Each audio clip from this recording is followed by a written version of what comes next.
everybody. It's me again, ready to grace your fucking minds with another sick, depraved dad. But instead of just one dad, today we have a double feature. Two dads for the price of one. You can't beat it! Oh, God. Anyway, first up, we've got Steven Sueppel. The Iowa City Sueppel murders was a family annihilation perpetrated by Steven Sueppel, 42-year-old former banker at his residence in Iowa City, Iowa, USA, on Easter Sunday night, March 23rd, 2008. On Monday morning at 6:31 a.m., Sueppel called 911 from his mobile phone, requested that police visit his house immediately, and hung up without identifying himself. When police arrived at his house, they found Sueppel's wife Cheryl and their four adopted children, Ethan, age 10, Seth, age 9, Mira, age 5, and Eleanor, age 3, dead of multiple blunt force trauma injuries to their upper torsos and heads.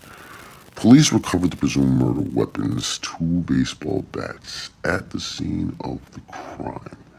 At 6:36 a.m., 5 minutes after his 911 call, Steven Sueppel committed suicide by driving the family minivan into a concrete abutment on Interstate 80 at high speed, causing his vehicle to burst into flames. Yes. Oh, Steven, what happened? Murdered the family, couldn't live with yourself? Or did you not want to live with yourself and decided that your family shouldn't be able to live without you? Let's delve a little bit deeper into the psychology and fucked upness of this asshole who decided to murder all of them. All of them. And wow, what a way to do it too. What a way to do it. Kind of reminds me, in my mind, of this movie I watched not too long ago. The Inglorious Bastards. If you've heard of it, then you know the guy I'm talking about. The bear Jew. The one that the Germans were scared of. The one that used to beat the shit out of them with a baseball bat. Now imagine that in your mind. Imagine that guy cracking the head of that fucking German officer, beating him about the neck and head, upper body. And that's what this son of a bitch did to his 4 kids and his wife. Now I wonder, what were the kids doing while he was beating the crap out of their mom? Probably screaming, "Dad, please no." Then he'd probably turn around and swat the crap out of the first one he could hit. I could have imagined that sound must have been sickening for the rest of them to hear. They're like, what the hell is going on with Dad? But let's read more into it, shall we? February 2008. 1 month before the murders, Steven Sueppel was indicted by a federal grand jury on charges of embezzlement and money laundering in connection with $559,040 stolen from his former employer, the Hills Bank and Trust Company of Hills, Iowa, where he had served as a vice president and controller. Wow. Sueppel had pleaded not guilty, but had indicated to investigators that he had in fact diverted the funds to his personal account. At the time of the murders, Sueppel was out on bond and awaiting an April 2008 trial. Starting at about 11:30 p.m. on the evening of the murders, Sueppel left a series of apologetic voicemail messages to former co-workers and relatives. He also left a handwritten note in his own kitchen. In it, he wrote that he had killed his wife and children. On March 29th, 2008, St. Mary's Church in Iowa City, where the Sueppel family had attended services the day before the familicide, held a Catholic funeral mass for all 6 members of the Sueppel family. The The church's decision to grant Stephen Sueppel, a presumed multiple murderer, a Catholic funeral generated controversy among Iowa City area Catholics and Catholic scholars. Yeah, right? I mean, how the fuck does he get a goddamn Catholic burial after not only murdering his wife and children, then he killed himself? Now, if you ask me, and I know you wouldn't, but if you did, I'd tell you that this son of a bitch is such a control fucking freak that he decided, hey, I don't want to go to jail, but I don't want my family to live without me. I mean, of course, people are probably saying, oh, he wanted to spare his family the embarrassment. They're kids. They don't give a fuck about your banking bullshit. The only thing they're gonna care about is when daddy gets locked up in handcuffs. They might not see him again. But I don't think that's why this guy killed his wife and kids. But let's read into it a little bit more, shall we? Let's look at the timeline of the murders. Sunday, a.m. Sueppel family attends Easter Mass in St. Mary Catholic Church. Stephen and Cheryl's parents are also at the Mass, and later they did not notice anything unusual about anyone's behavior. 8 p.m., the family friend stops by at the Sueppel's home and visits with Stephen. The friend saw one of the children but noticed nothing unusual. Sunday at 11:30 p.m., Stephen Sueppel leaves a message for his father and brother at their law firm. In the message, he states that his family is in heaven. It is believed that his wife had been killed by now, although the children were likely still alive. Sunday, 11:30 p.m. to Monday, 3:45 a.m. At some point, according to a letter Stephen wrote, he allegedly gathers his 4 children into the family van, which was parked in the garage, and he tries to kill the children and himself by carbon monoxide poisoning. When this doesn't work, Stephen ushers the children back into the house and bludgeons them to death. The 3 oldest children were found in their bedrooms. Eleanor, the youngest, was found downstairs in the toy room. Monday at 3:45 a.m., Stephen leaves a message at the office of his former employer. Details of this message were not released. Stephen leaves a message on his home answering machine expressing his regret. That was at 3:50 a.m. 4:01 a.m., Stephen leaves a second message on his home answering machine. In the message, he indicates that he tried to drown himself in the Iowa River at Lower City Park, but he kept on floating. Stephen, didn't you ever watch It? Everything floats. You're a sorry sack of shit, Stephen. Oh, God. 911 dispatchers relieved a call directing them to the home of Stephen and Cheryl Sueppel and telling them to go there immediately. The call came from Stephen Sueppel's mobile phone, and the caller immediately disconnects without identifying himself. Here's the transcript. This is 911, location of your emergency. Hello? Am I talking to Iowa City? No, this is where? What is the location of your emergency? Iowa City, Iowa. What's the address? 629 Barrington Road. Please go there immediately. What's going on there? Click. Now, of course, in the days after, there was some controversy over the inclusion of Sueppel in the Catholic Church funeral for his wife and children, factoring in were different accounts of possible mental illness, both independent of and related to Sueppel committing familicide. In August 2008, Hills Bank and Trust filed court documents demanding payment from the Sueppel's estate for the allegedly embezzled funds and for $32,673 in outstanding loans. So even though he killed his family and himself, they still wanted their fucking money. See you in the next one, folks.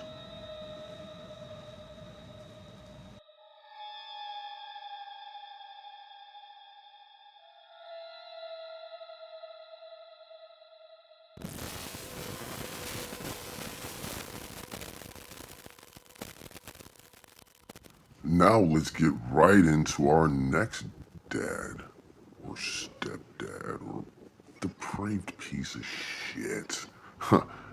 His name is Isuaro Aguirre. Let's talk about him. What do we know about Mr. Isuaro Aguirre? Well, I know this much. Gabriel Fernandez was an 8-year-old boy from California who was abused and tortured over a period of months that ultimately ended in his fatal beating on May 22nd, 2013, at the hands of his mother's boyfriend, Isuaro Aguirre. The awful abuse suffered by Gabriel is documented in the next Netflix film, The Trials of Gabriel Fernandez. You should check it out if you ever have the time. His official autopsy declared his cause of death to be blunt force trauma commingled with malnutrition and neglect.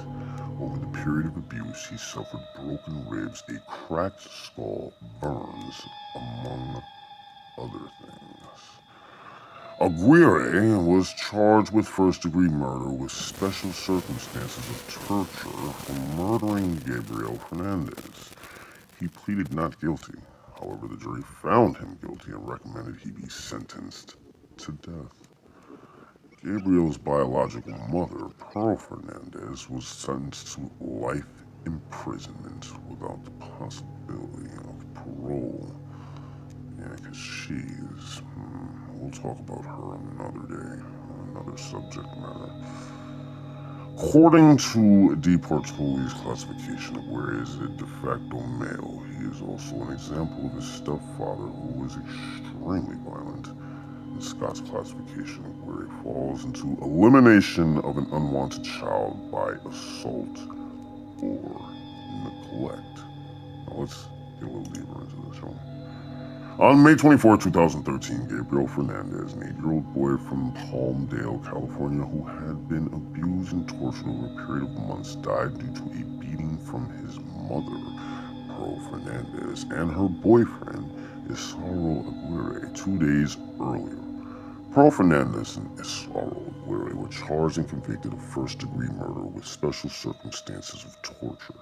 According to prosecutors, Aguirre allegedly abused Gabriel due to his perceived homosexuality. Pearl was sentenced to life imprisonment without the possibility of parole, and Aguirre was sentenced to death. Now, personally, I believe strongly that they should send them my way so that I can exact the type of sentence that they need. A little beating, a little torture, perhaps, maybe a bit of homosexual nonsense, just because he accused this poor 8-year-old boy of being a queer and figured that he'd beat it out of him. But it doesn't work like that. It doesn't work that way.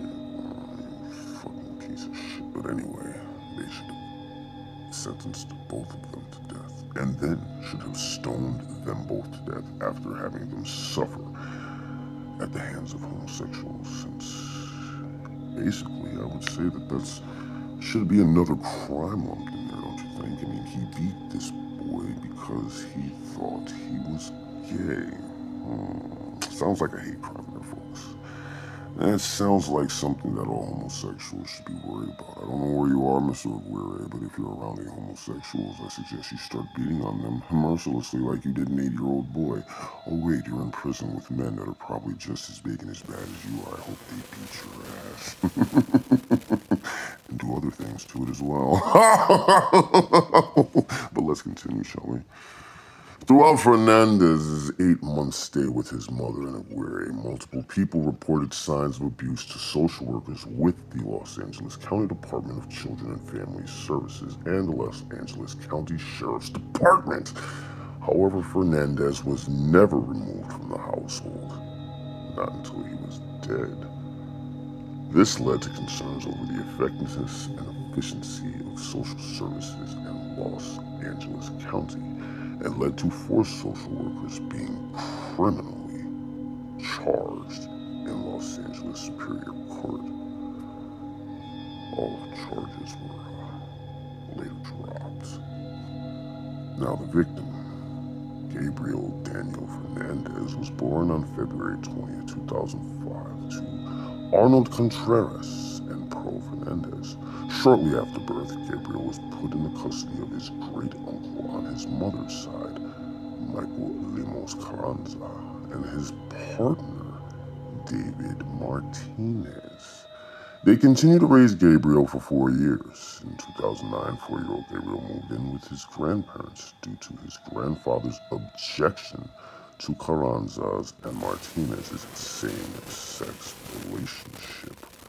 He lived with his grandparents until 2012 when his mother, Pearl Fernandez, and her boyfriend, Isuaro Aguirre, regained physical custody of him despite concerns for his welfare expressed by the family.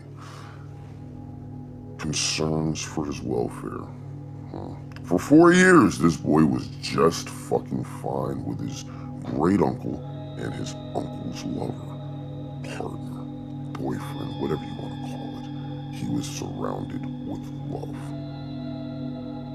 And the grandparents, because they didn't like this love that he was sharing with the people who were taking care of him, decided, hey, come on, we can't have you around that. We can't have you around these homosexuals who love you and aren't beating you and aren't raping and maiming and murdering and hurting you. No. We need to take you because we won't have any of that. And then who comes along? The mother who lost him in the first place with a new boyfriend. Now, I mean, what were the circumstances that the mother and the original father lost him in the first place? Probably neglectful pieces of shit. She found out, hey, wait a minute, kids are worth money. Me and my piece of shit boyfriend here need money. Easiest way to get some money. Let me go get my kid. You know what I'm saying? Heard he was staying with some homos. Let me let my boyfriend know because I know he doesn't like homos. He might have to beat that shit out of my son. Because god damn it, if I'm gonna have a little fucking queer running around here. Wait a minute, he's a happy kid, 8 years old. He's gone through some kind of hell in his life, but those first 4 years he remembers. So he acts a little bit like the people who fucking raised him. I don't like that, because they're fucking faggots. I'm not gonna have my son acting like that. Hey, Zorro, beat that shit out of him. I'm not gonna have my son dancing around here, huh? No problem, mommy. Beats the kid, burns the kid, smacks the kid, cracks the kid's skull. All trying to beat the gay out of him. That was probably never in him to begin with, and even if it fucking was, what the fuck? Oh, God. You two sick pieces of shit. Now, let's talk about the love he was receiving and the hate he was brought into by some grandparents who claimed to have been concerned for his fucking well-being and not their own stupid goddamn ideologies in their fucking heads. Let's fucking forget about that, shall we? The abuse included regular physical beatings, causing broken bones, being forced to eat cat litter and feces, his own vomit, and spoiled or expired foods, being burnt with cigarettes, heated spoons, and lighters, being shot with a BB gun in various areas of the body, including the face and groin, being pepper sprayed, being forced to wear women's clothing, being forced to take cold showers, having to sleep bound and gagged in a small cupboard, and having his teeth knocked out with a bat. And according to his siblings, while this was happening, his mother and stepfather would laugh. The death penalty is too good for you, Mr. Aguirre. Hopefully someone finds you in a dark corner of that prison you're in, and they exact vengeance upon you in a way that your soul will stay tainted for the rest of its existence. And for you, Mom.